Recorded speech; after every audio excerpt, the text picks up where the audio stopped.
नमस्कार, मैं अंकुर जावला और आप देख रहे हैं हिंदुत्व मेरी पहचान यूट्यूब चैनल। हमारे साथ है महामंडलेश्वर यति नरसिंहानंद गिरी महाराज जी के शिष्य स्वामी यति निर्भयानंद महाराज जी। स्वामी जी, आपका बहुत बहुत स्वागत है। बहुत बहुत धन्यवाद आपका अंकुर जी। हम चर्चा करने जा रहे हैं स्वामी जी के साथ में, जिस प्रकार से अभी जो माहौल बनाया जा रहा है सनातन के खिलाफ, हिंदुओं के खिलाफ, और खासकर जो साउथ का जो द्राविड़ क्षेत्र है, जो कि तमिलनाडु, केरल, कर्नाटका जो पूरा क्षेत्र आता है।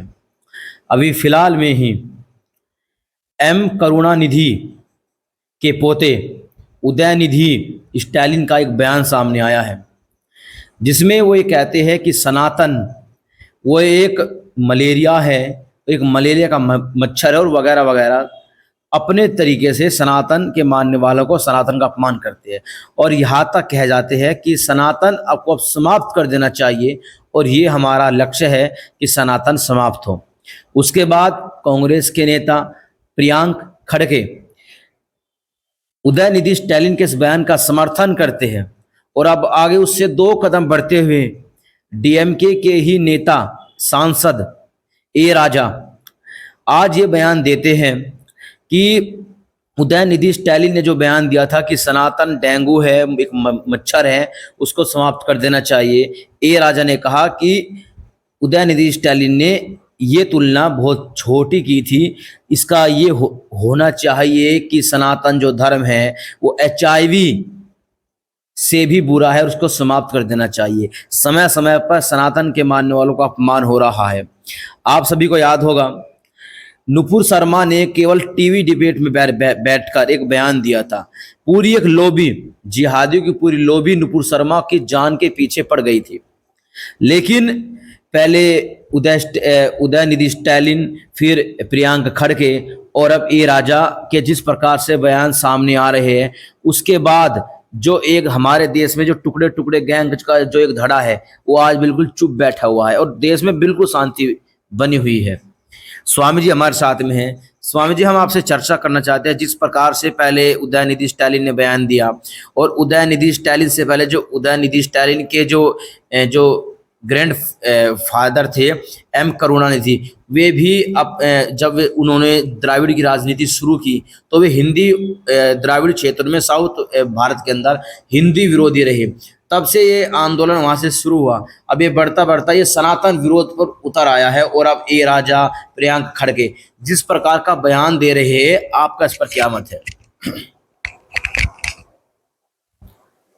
माँ और महादेव के चरणों में नमन करते हुए, अपने गुरुवर महामंडलेश्वर यति नरसिंहानंद गिरी जी महाराज के चरणों में दंडवत प्रणाम करते हुए, मैं स्वामी यति निर्भयानंद सरस्वती अंकुर जी सनातनियों के खिलाफ षड्यंत्र, सनातन धर्म के खिलाफ एक तरह से इस षड्यंत्र को रचने वाले लोग की संख्या बहुत ज़्यादा हो गई है।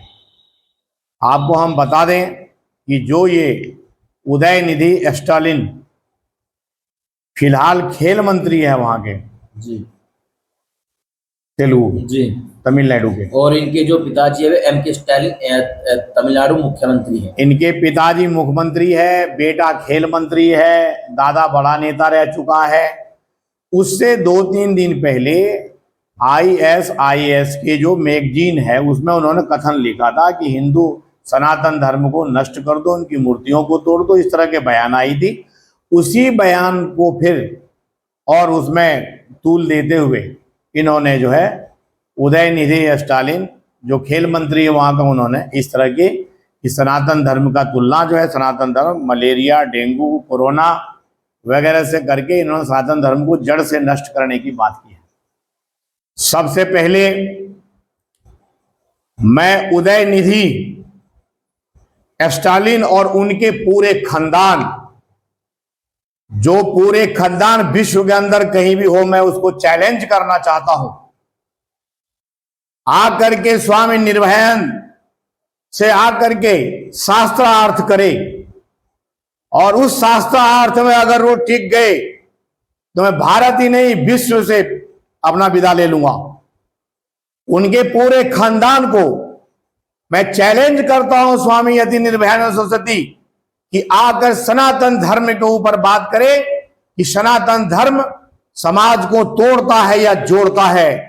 कौन है इस जमाने का डेंगू, मलेरिया, मच्छर? कौन है कोरोना का वायरस? इस बात का दूध के दूध और पानी के पानी हो जाए। इस तरह से सनातन धर्म को एक तुच्छ प्राणी, एक छोटा सा राज्य का एक मंत्री, और इस तरह से सनातनियों को डेंगू, मलेरिया और कोरोना तक बता दिया और सनातन को जड़ से खत्म करने की बात कर रहे हैं। अरे सनातन पुरातन है, ना आदि है, ना अनादि है, ना अंत है उसका। आज तक किसी से सनातन मिटा नहीं। तेरे पुरखे आए थे, वो पेरियार आए थे, उससे पहले और भी आए थे जिस पद पर ये चल रहे हैं अंकुर जी। और इससे पहले मुगल काल आया, अंग्रेज आए, आज तक सनातन को नहीं मिटा पाया। और सनातन कोई मिटने वाली चीज है क्या? सनातन को मिटाने के लिए जो लोग आए थे आज खुद मिट गए। और मैं ये उदयनिधि स्टालिन, नाम देखिए, सबसे पहले तो भारतवर्ष के अंदर में ऐसे लोगों के नाम से लोगों को, सनातनियों को यह पता लगाना चाहिए कि स्टालिन क्या होता है। ये आप पता रहे क्या है? ये उदयनिधि नाम रख करके ये लोग सनातनी नहीं है, ये लोग कालनेमी है। कालनेमी राक्षस है, राक्षस। पहले जब रामायण काल में देखा होगा आपने, महाभारत काल में देखा होगा, उससे पहले वाले युग में देखा कि राक्षस होते थे। आज के युग में, ये कलयुग में, ये लोग कालनेमी है, राक्षस हैं। तो इन राक्षसों की किस तरह से, राक्षसों को जवाब देना चाहिए, ये हमें सनातनियों को सोचना पड़ेगा और साधु संतों को सोचना पड़ेगा। मैं स्वामी यति निर्भयानंद सरस्वती, मैं चैलेंज करता हूं इसको और इसके सपोर्ट करने वाले कांग्रेस के राष्ट्रीय अध्यक्ष का बेटा प्रियांक खड़गे, जिसने इसे सपोर्ट किया और अंततः आज उससे 2 कदम आगे चलकर ए राजा, जो इसी का पार्टी का जो सांसद है, पार्लियामेंट मेंबर है, उसने आगे बढ़कर के 2 कदम आगे बढ़ के इन्होंने कहा इसे कुष्ठ और HIV से की तरह लेना चाहिए, क्योंकि ये छोटी सी बात है, मलेरिया, डेंगू। ये जिन लोगों की दिमाग में गंदगी भरी हुई है, जिन लोगों के अंदर में गंदगी भरी हुई है, वो गंदे बात, गंदे विचार, क्योंकि HIV जैसे बात वही करते हैं जिसके अंदर में HIV का वायरस हो। मैं इन ए राजा और खड़गे का जो पुत्र है, ये नालायक पुत्र है, प्रियांक खड़गे और ये उदयनिधि स्टालिन, इन तीनों के पूरे कुलवा खानदान, पूरे परिवार को चैलेंज करता हूं। वो जब चाहे, जहां चाहे, भारतवर्ष के किसी कोने में चाहे, और या अपने तमिलनाडु में जहां वो बिल में दुबका हुआ है, जहां अपने भाषा में लोगों को बोल रहा है, मैं वहां आकर के इसको शास्त्रार्थ करने के लिए तैयार हूं। वो बताए मैं कहां हूं शास्त्रार्थ करने के लिए। अब फिर हम बताते हैं कि सनातन को नष्ट तुम कैसे करते हो। अरे बड़े बड़े तुम्हारे खलीफा, बड़े बड़े तुम्हारे स्टालिन, बड़े बड़े तुम्हारे जो तुम्हारे आका है, वो आके चले गए, आज उसके नामो निशान नहीं है। और रही ए राजा और उदयनिधि स्टालिन, तुम्हारा तो क्या, तुम्हारा पुरखे मरे हुए जो तुम्हारे कुल में खानदान है, वो भी कभी उनका आत्मा मिलकर भी तुम सनातन को नष्ट नहीं कर सकते। मैं तो सिर्फ सनातनी भाइयों से यह कहना चाहता हूं, खास करके युवाओं से कहना चाहता हूं, अगर ये उस अपने स्टेट से, जहां पर ये मंत्री है, जहां पर इसका बाप मुख्यमंत्री है, उस स्टेट से निकल के, उस राज्य से निकल करके जैसे वो अपने बिल से निकले बाहर, इनकी स्वागत करो। ऐसे कालनेमी राक्षसों का स्वागत करना जरूरी है, और स्वागत फूल मालाओं से नहीं, उनका स्वागत जूते से होने चाहिए। स्वामी जी, इतना सब कुछ हो गया। हमारे 4 शंकराचार्य हैं, हमारे 14 अखाड़े हैं, अगर हम किन्नर अखाड़े की बात करें, लेकिन चंद संतों ने मिलकर ही, चंद संतों ने इस पर आवाज अपनी उठाई है। अयोध्या के जो जगत गुरु है, जो परमहंसाचार्य जी, केवल उन्होंने और गिने चुने संतों ने इस पर आवाज उठाई है। हमारे 4 शंकराचार्य, हमारे लाख भली करोड़ों हमारे साधु संत है, हजारों हमारे महामंडलेश्वर है, हमारे आचार्य महामंडलेश्वर है, कहीं से भी इसके विरोध में कोई आवाज क्यों नहीं उठ रही है? देखिए अंकुर जी, हम लोग सनातनी हैं, पुरातनी हैं, शिक्षित हैं, हम लोग शास्त्र को मानने वाले लोग हैं, हम लोग शास्त्र को पूजने वाले लोग, हम लोग शस्त्र के संधान करने वाले लोग हैं। हम लोग इन लोगों की तरह से कालनेमी नहीं है, राक्षस नहीं है। ये राक्षस है, इसके अंदर में राक्षस की प्रवृत्ति है। तो राक्षस का जो होना चाहिए वही करना पड़ेगा सनातनियों को। राक्षस का पूजा नहीं किया जाता है, राक्षस का पूजा नहीं किया जाता है, राक्षस का वध किया जाता है जी। और इसका अंत का जो कहते हैं ना कि विनाश काल विपरीत बुद्धि, इन लोगों के विनाश आ चुकी है। ये राक्षस है, इसका वध का टाइम आ गया है, इसीलिए सनातन के खिलाफ बोल रहे हैं। आप ऐसे नहीं कह सकते कि हमारे शंकराचार्य, हमारे साधु संत, हमारे महामंडलेश्वर, आचार्य मंडलेश्वर नहीं बोल रहे हैं। कैसे नहीं बोल रहे हैं? अभी देखिए आप, हमारे धीरेन्द्र कृष्ण शास्त्री जी, हमारे महामंडलेश्वर यति नरसिंहानंद गिरी जी महाराज, अभी देखिए अयोध्या से जो अपना पीठाधीश्वर अपने आचार्य गुरु हैं, वो देख लीजिए, इनके शंकराचार्य जी हैं, रामभद्राचार्य जी हैं, कैसे नहीं बोल रहे हैं? लेकिन साधु संतों का काम, साधु संत में सहनशीलता है, साधु संत ने वेदों के अध्ययन किया है, साधु संत रचनाओं के अध्ययन करी है, हजारों हजार किताब लिखे हैं। ये मूर्ख व्यक्ति जो बिल्कुल लोग बाग को भ्रमित कर रहे हैं, और मैं बताऊं सिर्फ ये 2024 का ही आंकड़ा नहीं है, लोग समझ रहे कि 2024 में वोट के लिए इस तरह के बयान दे रहे, ये कुछ नहीं है। ये दक्षिण भारतीय और उत्तर भारतीय के बीच में एक बहुत बड़ा खाई पैदा करके लड़ा के और ये अपना उल्लू सीधा करना चाहते हैं। मैं सनातनी भाइयों से, बहनों से यही कहना चाहता हूं कि जब वे अपने तमिलनाडु के बिल में से ये निकल के बाहर आए तो अगली बार ये मुंह से सनातनियों को मलेरिया, डेंगू, कोरोना का वायरस कहने के बजाय इसका मुंह बोलने लायक ना रहे, इनकी ठीक करें। और मेरे सामने अगर ये पड़ गया कालनेमी तो मैं स्वयं इसे ठीक करके रहूंगा। जी अंकुर जी। अच्छा महाराज जी, जैसे आप जानते हैं, जो आपने कहा कि ये जो पूरे बयानबाजी ये की जा रही है, ये नॉर्थ भारत और साउथ भारत के प्रकार से अलग करने की पूरी बयानबाजी वहाँ पर की जा रही है। एक समय ऐसा था कि महाराष्ट्र के अंदर में आपको दो, जब बाला साहब ठाकरे की जब सत्ता वहाँ पर चलती थी, तो नॉर्थ इंडियन के लिए, जो भारत खासकर उत्तर प्रदेश, बिहार के जो युवा वहाँ पर रहते थे, उनके खिलाफ भी वहाँ पर एक विद्रोह वहाँ पर चलाया गया था। आप उनको इस तरह के आप जानते होंगे, लेकिन ये विद्रोह उससे बिल्कुल अलग है, क्योंकि ये एक जाति, एक विशेष एक समाज के खिलाफ नहीं है, पूरे सनातन धर्म के खिलाफ ये बयान दिए जा रहे हैं। अभी आपने 2024 की आपने बात की कि 2000, ये ऐसा नहीं है कि 2024 के लिए इस प्रकार के बयानों को दिया जा रहा है।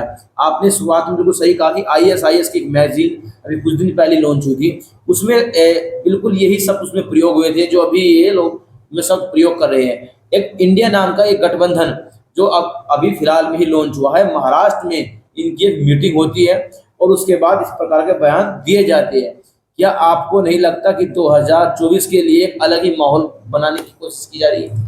देखिए, ये 36 प्रकार की चूरन चटनी, ये लोग जो इंडिया का नाम बदनाम करने के लिए कि इसका नाम ऐसे करके रखा गया है, ये पीछे से जो इसके पटकथा है ना, जो पर्दे के पीछे से चल रहा है ना, ये सारे के सारा ये ईसाइयत का चल रहा है। मैं आपको बता दूं, ये स्टेलिन कौन है, इससे पहले पेरियार कौन था, राहुल गांधी कौन है, इसकी मम्मी कौन है, और वो लालू भालू और नीतीश कुमार, और इसके बाद जितने ये पिटे हुए हैं ना, पिटे हुए चूरन चटनी, ये सब एक मिलकर के लोगों को गुमराह करने की कोशिश कर रहे हैं।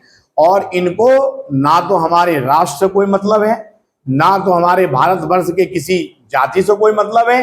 इन्हें अपने उल्लू सीधा करके और सनातन को बर्बाद करने के लिए षड्यंत्र के तहत, इस षड्यंत्र के तहत, या और मैं अगर ये बात कह दूं आपसे, एक खुल्लम खुल, देखिए स्ट्रेट फॉरवर्ड बता रहा हूं आपको मैं, ये हमारे जो गृह मंत्री जी हैं अमित शाह जी, या माननीय प्रधानमंत्री मोदी जी हैं, ये क्या कर रहे हैं? आपको उन्हें दिखाई नहीं दे रहे? अमित शाह जी को दिखाई नहीं दे रहा कि ये कालनेमी किससे मिला हुआ है? ISI का एजेंट है ये, राहुल गांधी ISI का एजेंट है। ये सब जितने चूरन चटनी पटकथा पहले ISI वाले अपने पुस्तक में लिखता है, फिर उसके बाद ये बोलता है। आपको कैसा लग रहा है? इनकी जांच होनी चाहिए, इन सब की जांच होनी चाहिए, और जांच में ये लिप्त पाया जाएगा और इन्हें इसे जेल में ठूस करके इनके साथ वही करना चाहिए जो देशद्रोही के साथ किया जाता है। और ये वहां पर तमिलनाडु में दुबक करके तमिल भाषा में ये लोगों को गुमराह कर रहे, फिर उसका अनुच्छेदन हो रहा और वाहवाही लूट रहे और मीडिया को मसाला मिल रहा है। मैं तो सिर्फ अपने सनातनियों कहता हूं, सनातनी भाइयों बहुत हो गया, ऐसे ऐसे काल नेमी को जवाब देने का टाइम आ गया है और ऐसे ऐसे राक्षसों के वध करने का टाइम आ गया है। अगर ये इस तरह से अगर ये बोलता रहा तो सनातन को मिटाने चला है ये खुद नहीं सोच रहा कि हम सनातन को मिटा नहीं सकते, खुद मिटने का टाइम आ गया इसका। बात 2024 का नहीं है, बात यह है कि देखिए, चाहे वो आप देखते हैं कि अभी जो पिक्चर बन रही है, आप पिक्चरों को देखिए, वो भी पटकथा वहीं से आते हैं पीछे से। किस तरह से माइंड में लोगों को, युवाओं को किस तरह से भ्रमित करके, किस तरह के सनातन से इसको तोड़ने के लिए कुचक्र चला जा रहा है। तो इसको पर्दाफाश करना भी जरूरी है, इन काल नेमियों को जवाब देना जरूरी है। और मैं पार्लियामेंट में बैठे हुए हमारे वोटों से चुन करके सनातनी हमारे सांसद महोदय वहां पहुंचे हैं पार्लियामेंट में ए राजा को विरोध करे और इसे धक्का देकर पार्लियामेंट से बाहर करे। ये लोग वहां चुप बैठ करके क्या वहां गए हैं? मलाई मारने के लिए।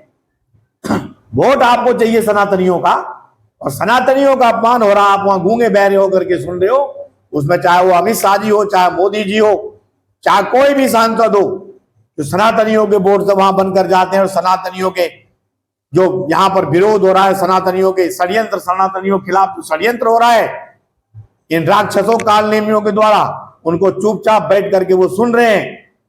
पार्लियामेंट चल कैसे रहा है? पार्लियामेंट को चलने कैसे दिया जा रहा है? कितने राजा जैसे कितने लोग हैं वहां पर सांसद? लेकिन क्या है, इन लोगों को भी वोट चाहिए।